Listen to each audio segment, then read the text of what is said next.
رب زدنی علما، اے اللہ میرے علم میں اضافہ کر۔ اعوذ باللہ من الشیطان الرجیم، بسم اللہ الرحمن الرحیم۔ پناہ مانگتا ہوں اللہ کی شیطان مردود سے۔ شروع کرتا ہوں اللہ کے نام سے جو بڑا مہربان اور مسلسل رحم کرنے والا ہے۔ قائم ٹی وی کراچی اسٹوڈیو سے آپ کا میزبان اقبال حیدر ندیم پروگرام رب زدنی علما کے ساتھ حاضر خدمت ہے۔ ماہ رمضان کی مناسبت سے ہم نے آپ کے لیے پروگرام رب زدنی علما ترتیب دیا ہے۔ اس پروگرام میں ہم علم سے متعلق 14 معصومین کی تعلیمات پر گفتگو کریں گے۔ مولا علی کا قول ہے، علم کا ایک قطرہ جہالت کے سمندر سے بہتر ہے، اور عمل کا ایک قطرہ علم کے سمندر سے بہتر ہے۔ کیا کیا ہمیں سوغات میں مل جاتا ہے، ادراک تو ہر بات میں مل جاتا ہے۔ دستک جو در علم پہ دیتا ہے قلم، ایمان بھی خیرات میں مل جاتا ہے۔ اس وقت ہمارے درمیان اس ملک کے ممتاز عالم دین، خطیب ملت جعفریہ، عالی جناب علامہ سید رضی جعفر نقوی صاحب تشریف فرما ہیں۔ آئیے اس سلسلے میں ان سے کچھ بات چیت کرتے ہیں۔ السلام علیکم حضور۔ وعلیکم السلام جناب۔ مزاج علی، الحمدللہ خیریت سے ہیں آپ؟ شکر۔ قبلہ، ہم مسلسل اس موضوع پر گفتگو کر رہے ہیں، رب زدنی علما پر۔ اے اللہ میرے علم میں اضافہ کر۔ مولا علی اس سلسلے میں کیا ارشاد فرماتے ہیں؟ علم کے بارے میں آپ کا کیا ارشاد ہے؟ اعوذ باللہ السمیع العلیم من الشیطان اللعین الرجیم، بسم اللہ الرحمن الرحیم، الحمدللہ رب العالمین والعاقبۃ للمتقین، والصلاۃ والسلام علی سیدنا و نبینا ابی القاسم محمد وآلہ الطیبین الطاہرین المعصومین واللعنۃ علی اعدائہم اجمعین۔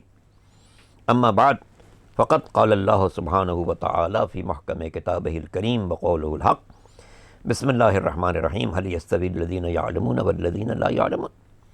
کیا جو لوگ علم رکھتے ہیں وہ ان کے برابر ہو سکتے ہیں جو علم نہیں رکھتے؟ مولا کائنات کے بہت سے ارشادات ہیں علم کے موضوع پر۔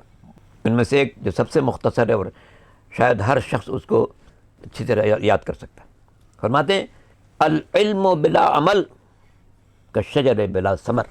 واہ! عمل نہ ہو اور علم ہو تو بالکل ایسا ہے جیسے درخت ہے کوئی پھل نہیں۔ پھل نہیں ہے۔ اس درخت کا کیا فائدہ جسے کوئی پھل ہی نہیں ملتا؟ درخت لگایا جاتا ہے تاکہ اس کو کچھ پھل حاصل کریں۔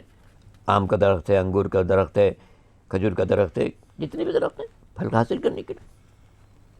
تو یہ، اور اسی لیے ہم لوگوں کو جو کتابیں پڑھائی جاتی ہیں ان میں ایک حدیث اور بھی ہے، العلم یہتف للعمل ان اجاب والا فرتحل۔ علم انسان کو دعوت دیتا ہے عمل کرنے کی۔ واہ! اگر اس نے اس دعوت پر لبیک کہی تو علم باقی رہے گا، والا فرتحل، ورنہ اس کے پاس سے رحلت کر جائے گا، چلا جائے گا۔ یعنی علم کی بقا کا راستہ بھی عمل ہے۔ بے شک جو سیکھو اس پر عمل کرو۔ عمل ضروری ہے۔ جیسا کہ آپ نے انٹرو میں بات کہی، جی جی۔ تو جو سیکھو اس پر عمل کرو۔ مشہور ہے کہ ایک شخص کسی مجلس میں شریک ہوا، جی جی۔ وہاں سے مولانا صاحب نے 2 باتیں اس کو سکھائی تھیں کہ بھئی یہ 2 باتیں اپنے ذہن نشین کر لو۔ چلا گیا گھر، اگلے روز پھر مجلس تھی، اس کو کہا گیا بھئی چلو مجلس میں، کہا نہیں ابھی میں نے ان 2 باتوں پر عمل نہیں کیا ہے، پہلے میں ان 2 باتوں پر عمل کر لوں تب میں نئی بات سیکھوں۔ واہ! میں کیسا ناقص انسان ہوں کہ جو بات سیکھ اس کو عمل ہی نہیں کیا میں پہلے عمل کروں گا پھر جاؤں گا۔ تو یہ در حقیقت عمل ہی انسان کی زندگی کو نکھارتا ہے۔ عمل سے زندگی بنتی ہے جنت بھی جہنم بھی، یہ خاک کی اپنی فطرت میں نہ نوری ہے نہ ناری ہے۔ پیدائشی طور پر کوئی انسان نجات کا حقدار بن کے نہیں آتا ہے، کوئی سرٹیفکیٹ لے کے نہیں آتا ماں کے پیٹ سے صحیح بات ہے کہ جناب میں ضرور جنت میں جاؤں گا، ضرور میں نجات پاؤں گا۔ نہیں، عمل ضروری ہے۔ عمل ضروری ہے۔ عمل دیکھو۔ تو مولانا نے یہ فرمایا کہ العلم یہتف العمل، انسان کو عمل کی دعوت دیتا ہے، ان اجابا والا فرتحل، اگر اس نے لبیک کہی تو باقی رہے گا ورنہ علم چلا جائے گا۔ ائمہ طاہرین نے اپنے چاہنے والوں کو علم کی طرف کتنی سخت تنبیہ کی ہے۔ امام پنجم حضرت محمد باقر علیہ السلام، ویسے ان کے ارشادات ہم اگلی نشست میں پیش کریں گے، مگر ایک بات یاد آ گئی۔ جی جی۔ امام فرماتے ہیں کاش میں ایسا کر سکتا کہ ہاتھ میں ایک تازیانہ لوں اور اپنے شیعوں کے سروں پر ماروں اچھا، کہ علم حاصل کروں. اتنا ضروری ہے. اتنا ضروری ہے کہ اگر مجھے امکان ہو تو میں ان کو تازیانہ ماروں. چلو علم حاصل کروں. اور ہماری قوم اگر علم سے بہت پیچھے ہوتی ہے. ہم لوگ بہت پیچھے چلے گئے. بہت پیچھے چلے گئے. غور کیجئے، دنیا کے اقوام ہم سے آگے بڑھ رہی ہیں. کفر کی دنیا ہم سے بہت آگے، آگے پہنچ گئے. مسلمی دنیا ہم سے بہت، اس معاملے میں بہت پیچھے ہو گئی، اور پاکستان تو بہت زیادہ پیچھے ہو گیا. صحیح بات ہے. یعنی جن ممالک کو ہم بدو قوم کہتے تھے، جیسے عراق، عرب کے ممالک، عرب ممالک میں بہت سے ہیں جن کے ہاں تعلیمی تناسب ہم سے بہتر ہے، مگر ہم آپس کے جھگڑوں میں، تنازعات میں، سیاسی مسائل میں الجھے رہتے ہیں. ایران کافی آگے نکل گیا اس میں. جہاں تعلیم میں، علم کی طرف ہماری رغبت بہت کم ہے. میں گیا تھا اسلام آباد یونیورسٹی، وہاں کے جو ایک بہت بڑی یونیورسٹی کے وائس چانسلر تھے، وہ شکوہ کر رہے تھے کہ جناب ہم مسلسل کئی سال سے دیکھ رہے ہیں کہ ہمارے ملک میں جو ذہنی ارتقاء لوگوں کا ہونا چاہیے وہ کم سے کم ہوتا چلا جا رہا ہے. یہ بدنصیبی ہے انسان نصیبی ہے انسان کی. بدنصیبی ہے. علم کی طرف خصوصاً جو آل محمد کے چاہنے والے ہیں، ان کا افتخار ہمیشہ سے علم رہا ہے. مولا کائنات امیر المومنین علی بن ابی طالب علیہ الصلوۃ والسلام نے فرمایا، اور دیوان امیر المومنین یہ شعر موجود ہے، رضینا قسمت الجبار فینا لنا علم وللأعداء مال فإن المال یفنا عن قریب وإن العلم باقی لا یزال. فرماتے ہیں ہم اللہ کی اس تقسیم پر بہت خوش ہیں کہ اس نے ہمیں علم دیا، غیروں کو مال دے دیا. فإن المال یفنا عن قریب، اس لیے کہ مال عن قریب فنا ہو جائے گا. وإن العلم باقی لا یزال، لیکن علم وہ باقی رہنے والی دولت ہے جس کے لیے کبھی زوال نہیں ہے. دنیا کے اقوام پر بھی غور کریں تو آپ کو نظر آئے گا، جس قوم نے علم کو جتنی اہمیت دی اتنی ہی وہ آگے بڑھی، بے شک. اور جس نے اہمیت نہیں دی وہ پیچھے رہ گئی. دنیا کے اس وقت شاید 222 ممالک ہیں. تمام کی فہرست دیکھ جائیے. ان ممالک میں جنہوں نے علم کو اہمیت دی وہ آگے بڑھی، بہت آگے بڑھے. اور جنہوں نے علم کو اہمیت نہیں دی وہ پیچھے رہ گئی. صحیح بات ہے. آج بھی ہم پر فرض ہے، ہمارے حکمرانوں کو چاہیے کہ اب جائزہ لیں کہ ہم اپنے ملک میں تعلیم کا ہمارا بجٹ کتنا ہے. بالکل. باقی لغویات کے لیے تو بڑے بجٹ ہیں ان کے پاس، لیکن علم کے لیے کتنا بجٹ ہے؟ کتنی یونیورسٹی ہم قائم کرنے میں کامیاب ہوئے ہیں؟ اندازہ فرمائیں، امریکہ کا ایک شہر ہے، شہر کراچی سے بہت چھوٹا ہے، جس کا نام بوسٹن ہے. شہر کراچی سے بہت چھوٹا ہے، شاید حیدرآباد کے برابر ہوگا. صحیح. لیکن اس بوسٹن شہر میں 150 یونیورسٹی ہیں. اتنے چھوٹے شہر میں چھوٹے شہر. کراچی میں آپ اندازہ کریں، چند یونیورسٹی، جہاں صرف گنی چنی چند یونیورسٹیاں ہیں، کروڑ کی آبادی ہے. جہاں بعضوں نے اپنے ٹائٹل لگا رکھے ہیں لیکن یونیورسٹی کے معیار پر نہیں ہیں. قابل ذکر یونیورسٹیاں گنی چنی ہیں. ہم ایک بریک لے لیں. بہت شکریہ ناظرین. وقفے ایک چھوٹے سے بریک کا، ملتے ہیں وقفے کے بعد. رب زدنی علما، اے اللہ میرے علم میں اضافہ کر. رب زدنی علما، اے اللہ میرے علم میں اضافہ کر. خوش آمدید ناظرین. ہماری گفتگو یہیں سے شروع ہوتی ہے جہاں سے منقطع ہوئی تھی. جی سرکار، آپ اس بارے بتا رہے تھے. تو حکمرانوں پر یہ فرض ہے اپنی اولین ترجیح دیں تعلیم کو. ملک کو آگے اگر بڑھانا ہے تو ہر بچے کو تعلیم سے روشناس کریں. صرف ایک گورنر مجھے یاد ہیں کہ جن کے ذہن میں تعلیم کی بہت ہی خاص اہمیت تھی، اور وہ تھے حکیم سعید. حکیم سعید صاحب. حکیم سعید نے نہ صرف کہ انہوں نے ایک دارالحکمت قائم کیا اور بہت علم و دانش کی بالکل.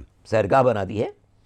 وہ کہا کرتے تھے کہ اگر میرا بس چلے تو جتنے شہر میں شادی گھر ہیں سب کو یونیورسٹی بنا دوں. سب کو میں یونیورسٹی اور کالج اور اسکول بنا دوں. یہ دن بھر تو فارغ رہتے ہیں نا. صحیح بات ہے. دن بھر سارے بچے پڑھیں. 2000 سے زیادہ ہیں یہاں پر شہر ہے کراچی میں جو شادی حال ہیں. تو یہ 2000 ادارے قائم ہو سکتے ہیں جہاں پر دن بھر لوگوں کو تعلیم دیں گے.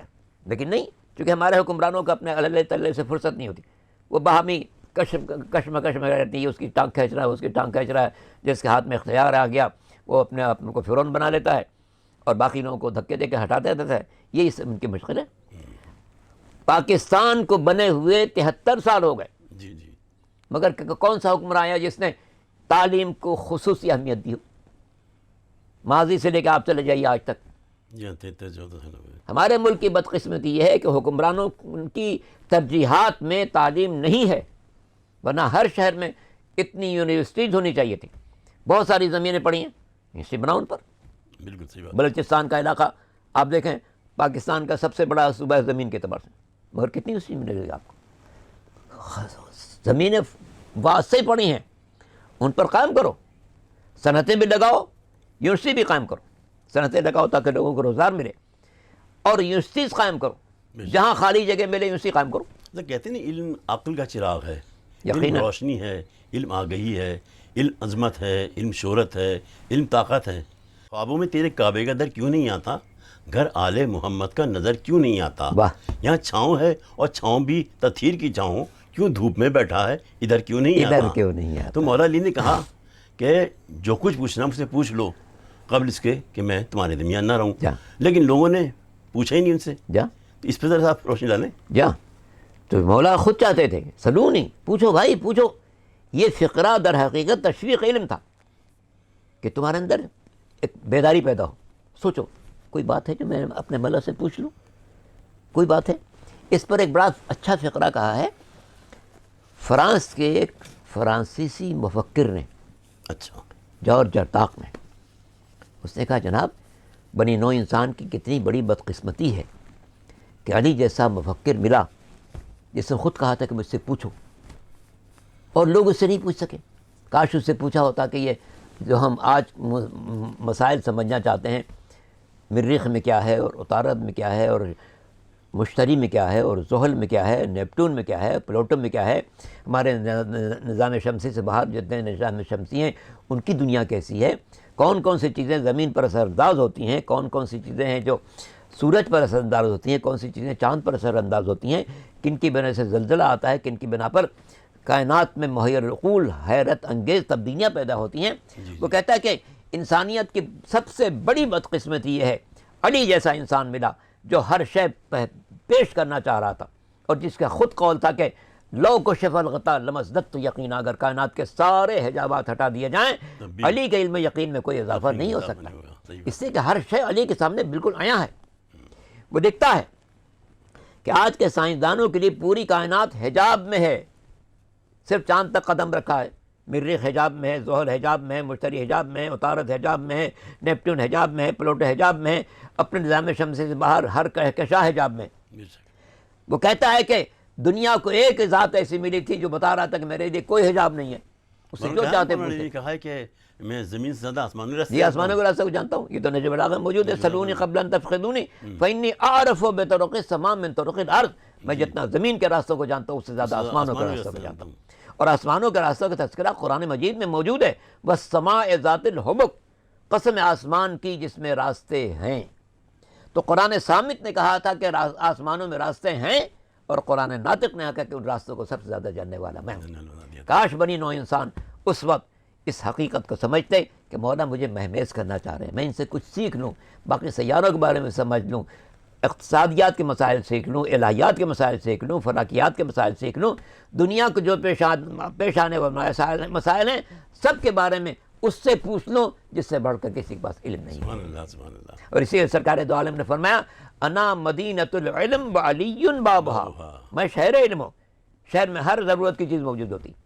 بنی نوع انسان کو جتنی بھی ضرورت پیش آ سکتی ہے سب کا علم پیغمبر کے پاس ہے, اور پیغمبر کے علم کا دروازہ مولا کائنات امیر المومنین علی بن ابی طالب علیہ السلام. مولا علی سے ایک شخص نے پوچھا کہ مولانا آپ کو مسجد میں بیٹھنا زیادہ پسند ہے یا جنت میں؟ تو آپ نے ارشاد فرمایا کہ مجھے جنت سے زیادہ مسجد میں بیٹھنا پسند ہے, کیونکہ میں اگر جنت میں بیٹھوں گا تو میرا نفس خوش ہوگا, اور میں اگر مسجد میں بیٹھوں گا تو میرا رب خوش ہوگا. تو یہ علم کی بات تھی کہ وہ اپنے رب کو خوش رکھنا چاہتے تھے. ٹھیک ہے نا. یہ اب یہ علم جو ہے ہمارے ائمہ تاہرین تک پہنچا, پھر وہ علم, اور وہ ہمارے پھر علماء کرام تک بھی پہنچا ہے. لیکن اب کیا بات ہے کہ ہماری قوم اس سے بڑی محروم ہے. یہ نالائقی اصل میں حکومت کی, حکمرانوں کی ہے. حکمرانوں نے اپنی ترجیحات نہیں قرار دی تعلیم کو, بلکہ اپنی دوسری ترجیحات میں لگے رہے.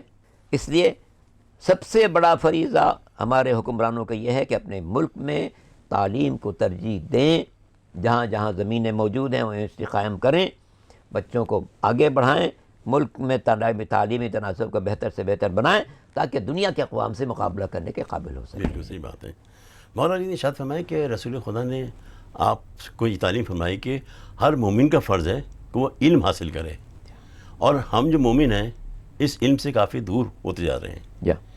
تو اس کے ہم اگر بلکہ وہ جو مشہور جملہ ہے کہ طلب العلم فریضۃ علی کل مسلم و مسلمہ، علم حاصل کرنا ہر مسلمان پر فرض ہے. جی جی وہ مرد ہو تب بھی فرض ہے، عورت بھی تب بھی فرض ہے. بلکہ یہاں تک فرما دیا اطلب العلم من المہد الی اللحد، علم حاصل کرتے رہو ماں کے گہوارے سے لے کر قبر کے گہوارے تک. کیا مطلب ہے؟